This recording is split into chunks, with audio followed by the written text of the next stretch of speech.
शुरुआत करूंगा सनातन धर्म से। तो एक दिन मैं आत्ममंथन कर रहा था। अभी आपको सभी को पता है कि कोविड का टाइम चल रहा है, तो हम सभी घर पे काफ़ी सोच विचार करते हैं अपने धर्म के बारे में। तो मैं एक दिन सोच रहा था कि जो हमारा धर्म है सनातन धर्म, उसका जो रंग है भगवा रंग, तो इसकी उत्पत्ति कहाँ से हुई। तो एक दिन मैं सुबह सूर्य देख रहा था, तो जो सूर्य का रंग होता है वो केसरी होता है सुबह में, ठीक है जी। तो मेरा तो सनातन धर्म का मतलब क्या है, ठीक है जी। तो केसरी होता है, तो ये जो सनातन धर्म का रंग है भगवा, तो ये सूर्य से आया मेरे अनुसार, जो मेरे आत्ममंथन से निकला। तो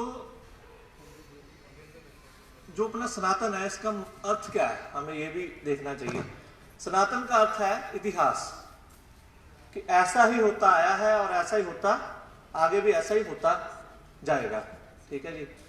तो अब आप देखो कि सुप्रीम कोर्ट की भी स्टेटमेंट आई है कि जो हमारा सनातन धर्म है वो एक, सुप्रीम कोर्ट ने भी मान लिया कि जीने की कला है, ये धर्म नहीं है, धर्म मात्र नहीं है। तो हमें इस धर्म का प्रचार करना चाहिए। और अभी जैसे हमने क्विज भी देखा और भी यहाँ काफी वक्ता है, सभी ने कर्म योग के बारे में काफी बातें की।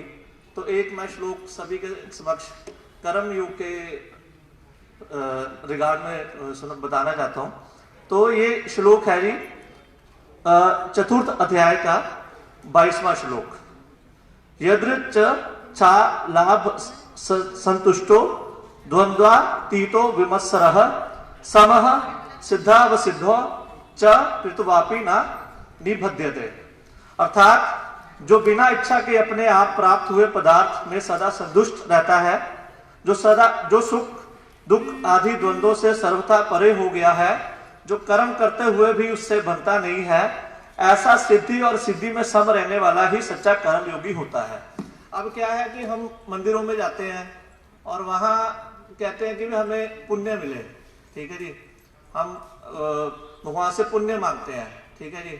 और हम जब गलत कार्य करते हैं तब हम बोलते हैं कि हमें पाप लग गया, ठीक है जी। पर ये दोनों ही जरूरी नहीं है, ना पुण्य कमाना जरूरी है ना पाप कमाना। अब क्यों, अब समझ लो पुण्य कमा लिया हमने, ठीक है जी, इस जन्म में, तो अगला जन्म होगा हम उस पुण्य से समझ लो अमीर बन गए, राजा बन गए, ठीक है जी। तो तब जब वो बन गए हम, फिर हम अमीर बन के आम जनता का शोषण करेंगे और उसके बाद फिर नरक में चले जाएंगे, ठीक है जी।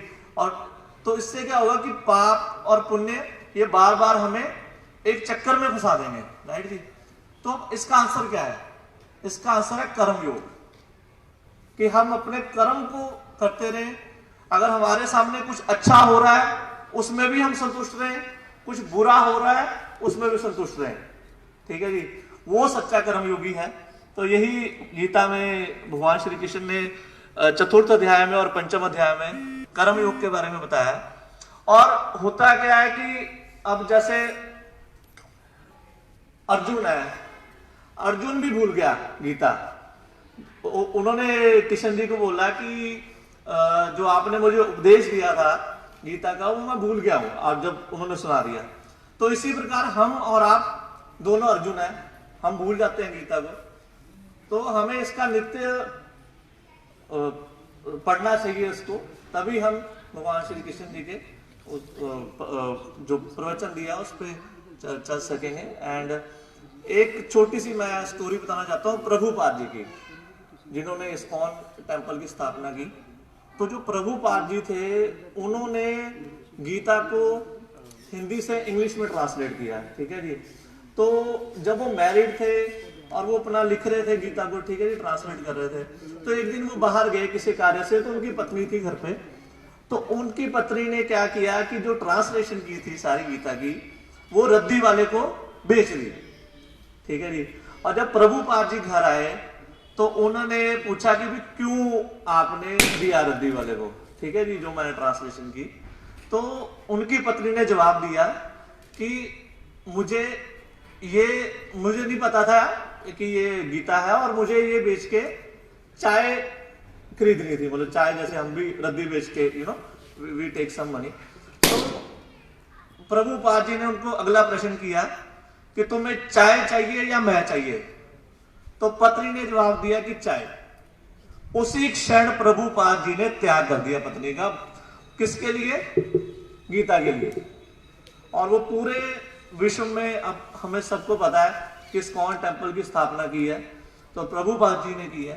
तो ऐसे महान पुरुष हुए हैं जिन्होंने भगवत गीता के लिए अपना पारिवारिक जीवन छोड़ दिया और प्रचार में लग गए। तो इन्हीं शब्दों के साथ मैं कॉलेज प्रबंधक का धन्यवाद करता हूं कि उन्होंने मुझे आज आमंत्रित किया और ये सम्मान दिया। तो धन्यवाद।